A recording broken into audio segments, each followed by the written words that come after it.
Everyone, this is Jurdi, founder of Fearless Transformation. I'm speaking to you here from Orange County, California, and wanted to share with you what we're up to here at Fearless Transformation. Starting mid-July, July 14th to July 20th, we will be in Beirut, Lebanon, and we will be heading specifically to South Lebanon, to the refugee camps, the Syrian refugee camps, to do trauma release exercises, series of workshops.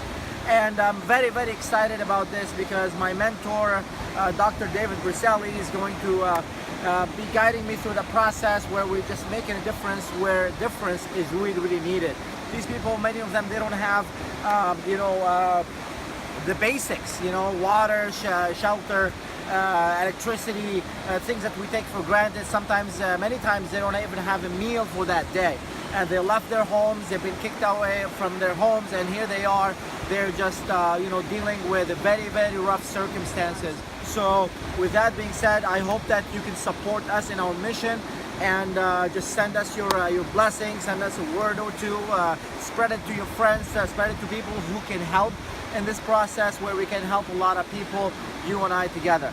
Until then, always live fearless and always be powerful. Cheers.